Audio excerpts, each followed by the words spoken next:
মামুনুল হকের কাছে প্রশ্ন রেখেছিলাম যে ইসলামের দৃষ্টিতে আসলে কোনটা বেশি গুরুত্বপূর্ণ, বাহ্যিক আচার বাহ্যিকভাবে তার পোশাক আশাকের পাশাপাশি ঘুষ দুর্নীতি সুদকে আমরা আসলে বর্জন করছি কিনা, যেগুলিকে আমরা আসলে ফান্ডামেন্টাল ধরে আসছি, সেটা ক্ষেত্রে আপনার কি মতামত। এবং সোশ্যাল মিডিয়ায় যাদেরকে আমরা ইসলামী বক্তা বলে থাকি তাদের কিছু বক্তব্য এরকম তুলনা করা হচ্ছে যারা একসময় ক্ষুদ্র ঋণ নিয়ে সুদ নিয়ে ডক্টর মোহাম্মদ ইউনূসের সমালোচনা করেছিলেন, তারা আবার তার প্রশংসা করছেন। বক্তাদের একটি অংশ কি বাতাস বুঝে বক্তব্য দিচ্ছেন কিনা, এবং আপনারা যে ইসলামকে, যেটিকে আসলে পলিটিক্যাল ইসলাম বেশি করে বলা হচ্ছে, যেটা এবং যেই কারণে বাংলাদেশে ইসলামী দলগুলির মধ্যে অনেক বিভাজন দেখা যাচ্ছে, মানে কেউ হয়তো ইসলাম বিশ্বাস করছেন এবং জোর দিয়ে বলছেন যে জনাব মামুনুল হক যেগুলি বলছেন সেগুলি ইসলাম না, আরেকজন বলছেন যে ওইটা যারা বলছেন তারা কাফের। ওই পুরো ব্যাপারটা ধরে যদি একটু আলোচনা করেন যে আসলে কোনটা বেশি গুরুত্বপূর্ণ, কোনটাকে আমরা ফান্ডামেন্টাল ধরবো, জনাব মামুনুল হক।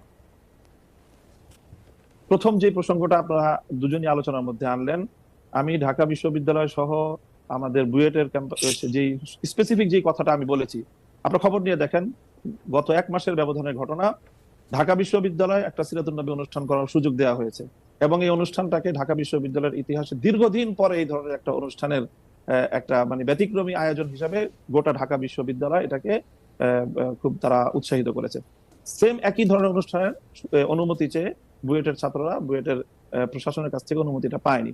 আপনারা যে দৃষ্টান্তগুলো এনেছেন সেটা হলো একাডেমিক যে ইসলামিক স্টাডিজ বিভাগ আছে, আরবি ভাষা সাহিত্য আছে, উর্দু আছে, ফার্সি আছে, অ্যাজ এ ল্যাঙ্গুয়েজ বা একটা সাবজেক্ট হিসাবে পড়াশোনার বিষয়ে আমি এই জায়গাটা আমার প্রশ্ন ছিল না।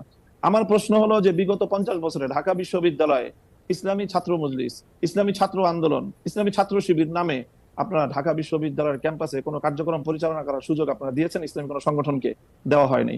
এই জায়গাটার আমি ইসলামী রাজনৈতিক চর্চার যে সুযোগটা থেকে ইসলামপন্থীদেরকে চরমভাবে বৈষম্যমূলক ভাবে তাদেরকে দমন করা হয়েছে। মামুন ভাই একটা ছোট্ট প্রশ্ন কি করতে পারি, যে ধরেন আপনি যে আমি কথাগুলো শেষ করি। আচ্ছা ঠিক আছে, কোনো অসুবিধা নাই। দ্বিতীয় বিষয় যেটা ম্যাডাম বললেন যে এই যে পোশাকের যে বিষয়, আমি কিন্তু পোশাকের যে বিষয়টা বলেছি সেখানে আমি সুনির্দিষ্টভাবে একটা কথা বলেছি, সেটা হলো এই যে আমরা যারা ইসলামকে রাজনৈতিক ভাবে আমরা রাজনীতিটাও যারা ইসলামের আলোকে করতে চাই, আমরা মনে করি যে ইসলাম কমপ্লিট কোড অফ লাইফ, সকল পূর্ণটাই ইসলামকে মানতে হবে।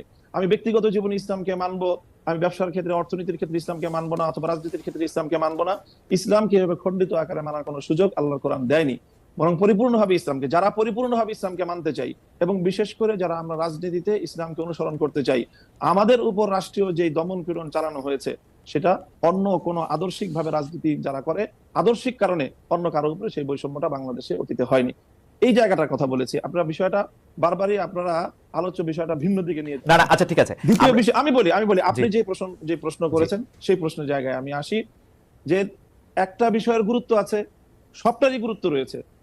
সুদ ঘুষ দুর্নীতি সহ যেই সকল বিষয়গুলো ইসলাম নিষিদ্ধ করেছে এর প্রত্যেকটার বিষয়ে আমরা ফোকাস করি, আমরা আলোচনা করি। হয়তো সবটা আপনারা শুনেন না বা সবটা সেইভাবে মিডিয়ায় কভারেজ পায় না। মিডিয়ায় কভারেজ পায় সাধারণত চলমান ইস্যুগুলো এবং যে বিষয়গুলোকে রাজনীতির সাথে সংশ্লিষ্ট সেই বিষয়গুলো গুরুত্ব পায় বা সেই বিষয়গুলো হয়তো অনেকটা ফোকাস হয়, কিন্তু সবটা বিষয় একই।